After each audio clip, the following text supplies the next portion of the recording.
يا مساء الخير او صباح الخير على حسب التوقيت اللي انت بتشوف فيه الفيديو. استكمالا لسلسلة السمزات لشاشات الاندرويد. كنا شرحنا قبل كده ازاي نقدر نعدل السمزات للشاشات البوردة بتاعتها FYT، وعملنا فيديو برضو للشاشات اللي من عيلة التي اس زي التي اس 18 والتي اس 7.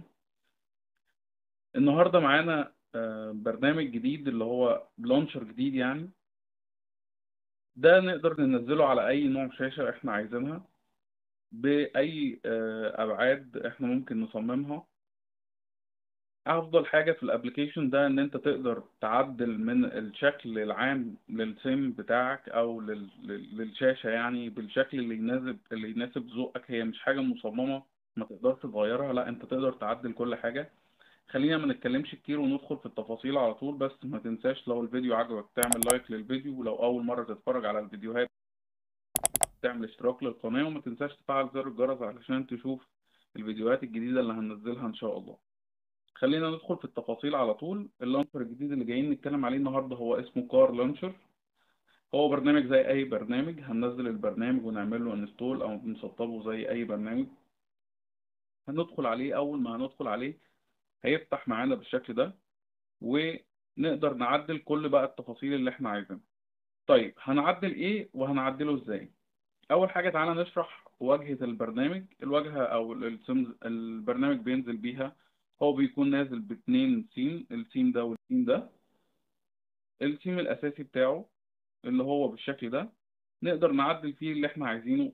كل الحاجات اللي قدامنا دي نقدر نعدلها.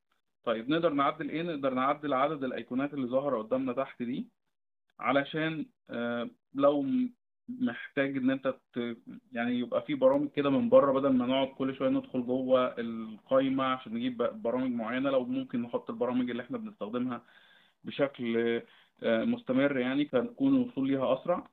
طيب البرامج اللي موجوده ممكن تكون باي عدد ممكن انت عايزه. العدد ده بيتغير زي ما انت عايز، ممكن تخليها مثلا 5 6 10 زي ما تحب. بنعمل ده ازاي؟ عن طريق ان احنا بنضغط ضغطة مطولة على اي ايقونة من الايقونات اللي قدامنا دي، ونجيب العدد ده ونحط العدد اللي احنا عايزينه، وليكن مثلا 10. طيب بس كده هو ده اللي نقدر نعمله؟ لا، نقدر نعمل حاجات كتير جدا. نقدر ان احنا نغير الاسم بتاع الايقونة، نقدر نغير شكل الايقونة، نقدر نمسحها، نقدر نعمل فولدر للايقونات، نقدر نأرنج او نحطها، نحرك يعني احنا لو دوسنا كده نقدر نغير الترتيب بتاع الايقونات. نقدر نغير حاجات كتيرة جدا بالبرنامج ده. طيب ايه تاني نقدر نعمله؟ هل بس نقدر نغير الايقونات دي؟ لا، نقدر كمان نغير من الاشكال اللي ظهر لنا، زي مثلا اللي ظاهر قدامي دلوقتي هو الساعة والتاريخ. بمجرد الضغطة من عند حدود الايقونة كده ورفعنا لفوق هيغير لنا ويجيب لنا الخريطة. لو عملنا مرة كمان وسحبناها هيجيب لنا تاني التاريخ. دي طبعا بيبقى ظاهر فيها البطارية بتاعتنا، دي علامة الواي فاي والبلوتوث. تقدر برضو نغير التفاصيل دي، تظهر لنا الجي بي اس ويظهر لنا بقية الخطوات اللي هو الويزر او الطقس يعني. ده البلاير اللي احنا بنشغل منه الاغاني، وتقدر تعدله تخليه اي برنامج بقى لو انت مثلا بتستخدم انغامي او بتستخدم اي برنامج تاني للاغاني. طيب دي تفاصيل بسيطة، ومش هي دي القضية بالنسبة لنا، او الميزة اللي تخص البرنامج ده. طيب الميزة اللي تخص البرنامج ده ان احنا نقدر بقى نعدل في ده. يعني ايه؟ يعني انا دلوقتي الكلام اللي مكتوب ده او الخط ده مش مناسب ليا، محتاج اعدله. الخلفية دي مش مناسبة ليا، محتاج اعدلها. الالوان مش مظبوطة، محتاج اعدلها. عايز اشيل ايقونات واحط ايقونات تانية. كل التفاصيل دي تقدر تعدلها. طيب تعالوا نمشي خطوات كده واحدة واحدة وناخدها خطوة خطوة. اول حاجة الباك جراوند او الخلفية نقدر نعدلها، بدل ما هي اسود بالشكل اللي موجود ده، لا نقدر نخليها بأي لون احنا عايزينه، مش لازم نفس الشكل ده. وكمان تقدر انت تحط بقى الخلفية اللي تناسبك. يعني مثلا لو حابب تحط صورة من الصور اللي موجودة عندك على الشاشة، زي مثلا عايز احط صورة الاهلي، عايز احط صورة الزمالك، عايز احط صورتي انا، عايز احط اي صورة، نقدر نحطها. طيب الالوان نقدر نعدلها كلها، زي مثلا ان احنا بنختار ده الكولر بتاع الخلفية، ده الكولر بتاع الكتابة اللي بتبقى ظاهرة. كل ما هندوس على حاجة هيظهر لنا او هينور الالوان بتاعة الخط او الايقونة اللي احنا دايسين عليها عشان نقدر نغيرها. فزي مثلا انا عايز اغير الخط الخاص بالساعة ده، اقدر اغمق، افتح اللون، او اغير حتى اللون ذات نفسه، اخليه اي لون تاني، واتحكم في كل حاجة انا عايزها. هو هنا بيغير الخط وبيغير اللون. تقدر تغير الالوان الخاصة بالخطوط دي برضو، تقدر تخليه يكون الخط لامع، الخط مطفي، يكون خفيف، الاضاءة فيه قوية. تقدر تعدل زي ما انت عايز، يعني تخليه ظاهر، تخلي اللون غامق، تخلي اللون فاتح، تقدر تعمل اللي انت عايزه.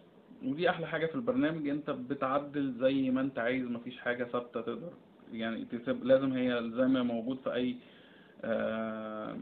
اي لانشر تاني، بيبقى هي يعني شكل ثابت ما بتقدرش تعدل فيه، لكن ده بتقدر تعدل كل اللي انت عايزه.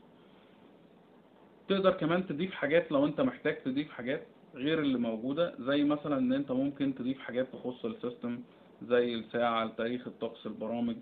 لو مثلا عايز تضيف حاجة تخص الأغاني، تشغيل الأغاني، تعلية الصوت، توطية الصوت. يعني هنا مثلا مفيش زرار أقدر أعلي منه وأوطي منه، تقدر تضيف ده عن طريق ان انت بتختار من الاوديو بلاير كده، وتروح تختار الايقونة اللي انت عايزها وتسحبها للمكان اللي انت عايز تحطه.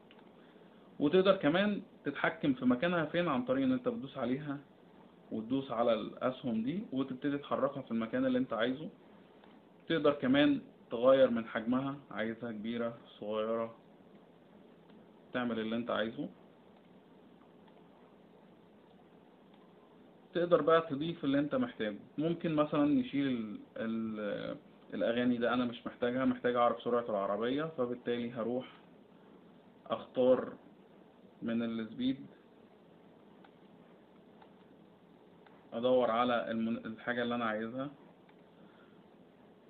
مثلا وليكن هختار ده.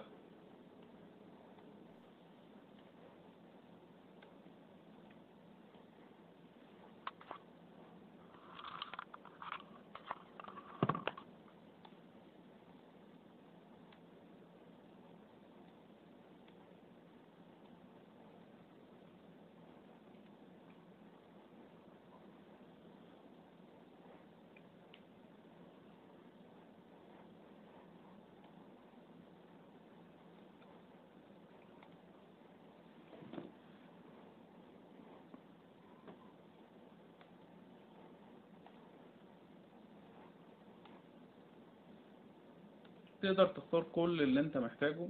ممكن مثلا اعدل من الشكل.